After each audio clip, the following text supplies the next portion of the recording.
School dress এতই যে একটা শার্ট পরা লাগে, আবার একটা উপরে জামা পরা লাগে। এত গরম লাগে আমার স্কুলে যে, আর ফ্যানটাও আমার কাছে থাকে না। তো বন্ধুরা, আমি এটা ভুলে পড়া ধরছি, আর স্যার বললো যে এইটা পড়া যাবে না। আমাদের একটা পরীক্ষার মতন ক্লাস হবে আজকে, তার জন্য স্যার বলেছে যে একটা সাদা স্কার্ফ বেঁধে যাইতে, তাই সাদা স্কার্ফ বেঁধে যাইতেছি আমি। আর একটু আমি সেই টিফিন সব ব্যবস্থা করে রেখেছি আগে থেকেই। আর এখন আমি মাথা আঁচড়াবো। আমি স্কার্ফ পরে থাকতে পারি না, আমি স্কার্ফ সামলাতেও পারি না, আর আমি অত ভালো করেও স্কার্ফ বাঁধতে পারি না।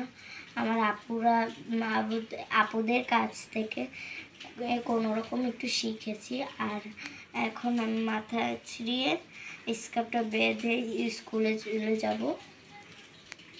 মাথা না আঁচড়ালে পিছন দিয়ে ঝুঁটি খুলে রেখে দিলে আমার প্রচণ্ড গরম লাগে, তাই আমি পিছন দিয়ে ঝুঁটি করে নিয়েছি।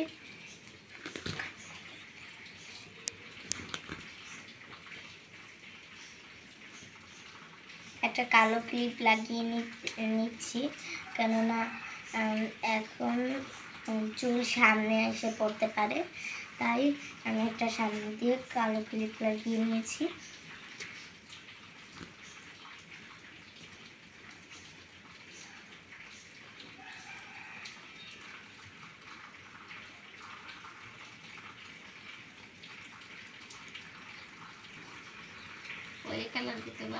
তো আমার কাছে স্কার্ফ ছিল দুইটা, সেখান থেকে একটা নিয়েছি, কারণ আরেকটা পরলে আমার প্রচণ্ড গরম লাগে আর চুলকায়। এটা পাতলা আছে, তার জন্য আমি এটা পরলাম।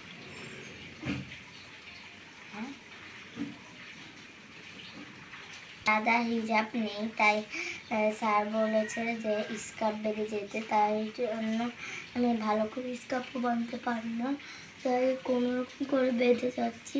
কিন্তু স্যার বলেছে, স্যারের কথা তো শুনতেই হবে, না হয়তো আমার নাম্বার কেটে দেওয়া হবে।